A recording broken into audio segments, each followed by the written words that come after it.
তো বন্ধুরা বেড়াল নিয়ে আজকে আনকাট ভিডিও দেখাবো, আপনারা ভালো করে দেখুন। এটা হচ্ছে পার্সিয়ান ক্যাট।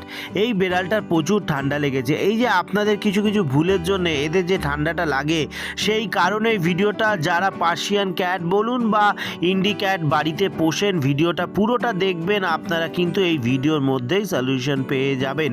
কারণ কেন, এই যে বেড়ালটা দেখতে পাচ্ছেন এর কিন্তু ভ্যাকসিন ছিল দেওয়া, এই জাস্ট এক্সপায়ার করেছে, মানে ডেট ফেল হয়েছে। কিন্তু টেম্পারেচার দেখুন 105.5। কী করে হলো এইটাই হচ্ছে ব্যাপার, যে এসি চালিয়ে রাখা হয় আর এরা বাথরুমে গিয়ে শুয়ে পড়ে, বেসিনে গিয়ে শুয়ে পড়ে, যেখানে মানে বেশি জল ঠান্ডা সেখানে শুয়ে পড়ে, তার মধ্যে ঘরে এসি চলে। তো এই যে ব্যাপারটা থাকে, এই ব্যাপারটা বেড়াল কিন্তু প্রচুর সেন্সিটিভ। আপনারা যদি ঠিকঠাক মেনটেন না করেন, এদের কিন্তু লাইফ থ্রেডিং, লাইফ রিস্ক 100% থাকে। তো এখানে এনার বাড়িতে প্রায় 3-4খানা বেড়াল আছে।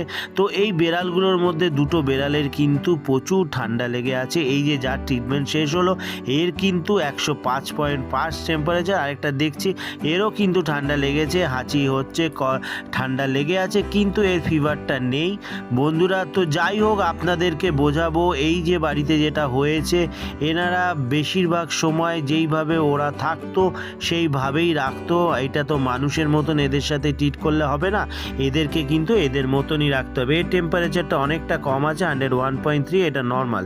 তো এই বেড়ালেরও কিন্তু সেম ট্রিটমেন্ট স্যালাইনের সাথে দিতে হবে।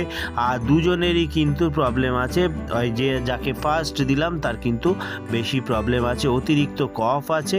তো যাই হোক, আজকে ফার্স্ট ডে আমি এসেছি, স্যালাইন ইঞ্জেকশন দিচ্ছি, এরও কমপ্লিট হয়ে গেছে।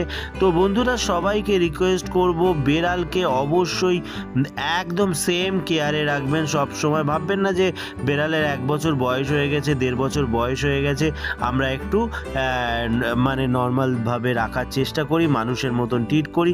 করবেন না। আনকাট ভিডিও দেখলেন, এইটাই হচ্ছে টিপস। ভালোভাবে কেয়ার করুন, এক্সট্রা কেয়ার করুন, নর্মাল এয়ারে রাখুন, তাহলে ভালো থাকবে। আর অবশ্যই ভ্যাকসিনটা করিয়ে রাখবেন, তাহলে ভালো থাকবে। ভিডিওটা ভালো লাগবে শেয়ার করবেন। ধন্যবাদ।